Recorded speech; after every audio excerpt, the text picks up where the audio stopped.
中乌的一通电话为俄乌走势定下基调。乌克兰被北约坑惨后能否抓住中国这根救命稻草？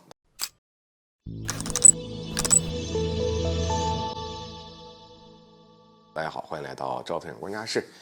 近期一通电话是受到了外界的广泛关注这通电话背后蕴藏的信息量也是极其巨大的，甚至可能会对俄乌冲突的走势产生极大的影响。而这通电话的双方则是中国与乌克兰的领导人，这也是中乌领导人在冲突爆发后的首次通话。那么根据消息表示，中国领导人是应约与泽连斯基通话，从这儿也不难看出通电话是从乌克兰打到北京的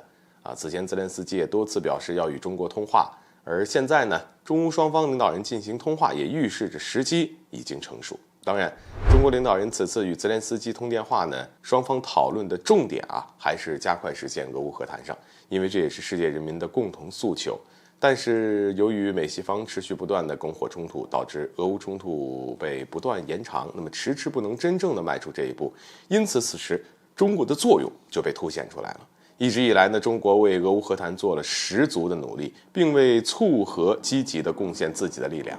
尤其是此前中国领导人访问俄罗斯，就已经在俄乌和谈上与俄罗斯达成了一致。俄罗斯也愿意呢为实现和谈做出努力，因此俄乌要实现和谈，最主要的还是在乌克兰这边。现在呢，随着中国领导人与乌克兰总统泽连斯基通话，也预示着中国将要出手，而中国无疑也是最佳的和平缔造者，是真正能够在俄乌和谈上做出贡献的。一方面，中国从来没有参与拱火冲突，一直站在和平这边；而另一方面，中国也不会隔岸观火，并不断为促和做出努力，也让国际社会看到了中国做出的诚意。因此呢，中国在实现俄乌和谈上对乌克兰以及俄罗斯都展现出了足够的诚意了，要不然俄乌双方也不会说双双找上中国，希望中国能够为解决冲突来提供帮助。而对于乌克兰来说呢，唯一能救自己的路或许就是尽快实现和谈，这或许也是乌克兰最后的机会，不然处境呢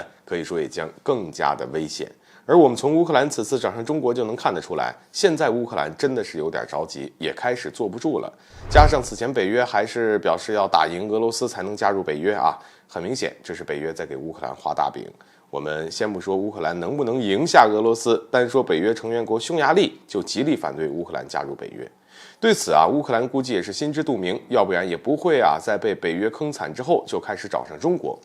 而对于乌克兰来说呢，中国或许已经是最后一根救命稻草，但是他能不能把握住，就看乌克兰自己了。而现今中国已经将路指给了乌克兰，那唯一的出路就是和谈，但最后走不走这条路，决定权在乌克兰自己。